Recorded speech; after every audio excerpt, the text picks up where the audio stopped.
So నిన్న Kurnool incident తర్వాత చాలామందికి ఒక డౌట్ వచ్చింది.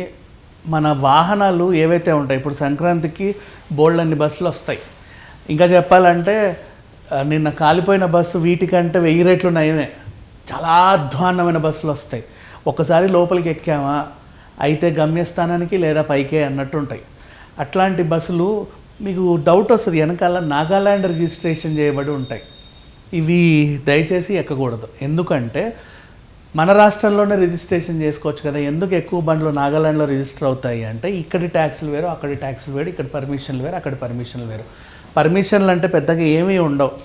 ఇప్పుడు ఒక పెద్ద బస్సుకి 32 సీటింగ్ కెపాసిటీ వీళ్ళు అనుమతిస్తారు. 32 సీటింగ్ కెపాసిటీ అంటే సీటుకి మధ్యలో కొంచెం మనిషి ఇటు అటు పోయే గ్యాప్ ఉండడం, మధ్యలో కూడా కొంచెం విశాలమైన ప్లేస్ ఉండడం, అండ్ మిగతావి వీళ్ళు అడిగే సేఫ్టీ మెజర్స్ అన్నీ ఉండడం. కాకపోతే మన వాళ్ళు ఏం చేస్తారంటే దీంట్లో 46 సీట్లతో వస్తారు. అంటే అడిషనల్గా అంటే ఏంటి, సీట్ని ఇంకా దగ్గరికి జరిపితే మళ్ళీ 4-5 సీట్లు బట్టే స్పేస్ వస్తుంది వాళ్ళకి. అక్కడ ఇంకా ఇరికిస్తారు.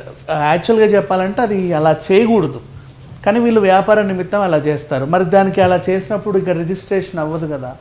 అప్పుడు ఏం చేస్తాడు, నాగాల్యాండ్లో ఒక ప్రైవేట్ ఏజెన్సీ ఉంది. పిచ్చిగా అంటే నీ బస్సు అక్కడికి తీసుకెళ్లాల్సిన అవసరం కూడా లేదు యాక్చువల్గా ఆర్టీఓ ఆఫీస్కి. ఇక్కడ నుంచి ఆన్లైన్లోనే నువ్వు పేపర్లు పంపించేస్తే రిజిస్టర్ అయ్యి వచ్చేస్తుంది.